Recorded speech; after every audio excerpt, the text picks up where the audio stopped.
What's behind Russia's military drills? In the last decade, Russian exercises via land, sea and air have had many Europeans worried and mounted pressure on the EU and NATO. More recently, the Kremlin has mobilized troops near Ukraine, which has sparked fears of an invasion. Reports also confirm similar activities in Kaliningrad, which is a Russian exclave surrounded by EU member states. In Belarus, the Russian war games are continuing on the Ukrainian border. But it's the unceasing build-up of military capability there that's creating such alarm. Well, those numbers are around 100,000. Then we have the exercises that are ongoing in Belarus, and you can quite clearly see there that kind of picture of encirclement. Such activities are not new, and since it annexed Crimea, Moscow has been pushing for more and more military drills. According to a report by the European Council on Foreign Relations between 2014 and 2016, Russia conducted 8 major drills to flex on Europe, including international airspace incursions as far afield as Portugal, a simulated nuclear attack on Denmark's most eastern territory, the island of Bornholm, so-called wargame offensives against Denmark, Finland and Sweden in the Baltics, a flotilla that traveled along Western Europe, and the deployment of Iskander ballistic missiles to Kaliningrad, just to name a few. Fast forward to 2022, and Kaliningrad has yet again received an upgrade. Reports indicate that Russia has deployed hypersonic missiles and the MiG-31K supersonic interceptor aircrafts, which are in reach of most European capitals, sending a clear warning to NATO and other countries in the region. Sweden is reinforcing its military presence on the island of Gotland, which is the closest part of the country to Russia. It comes after talks between NATO, the United States and Moscow failed last week.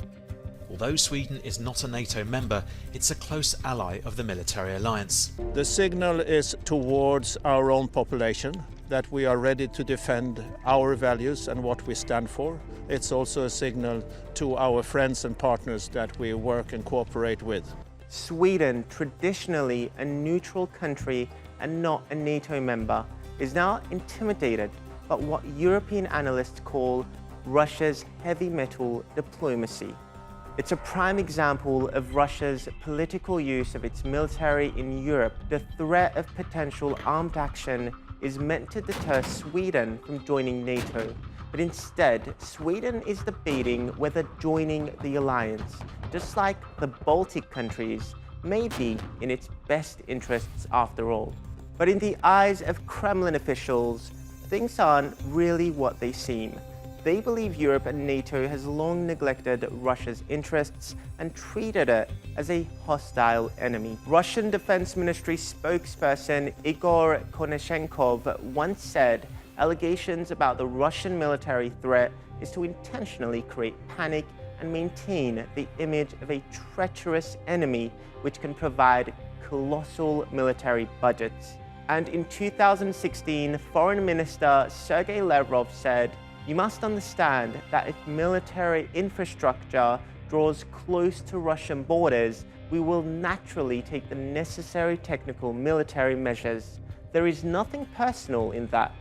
Moscow's complaint is that joint efforts are being hampered by artificial restriction as NATO and the EU refuse to cooperate with Russia, creating the image of an enemy at the gates.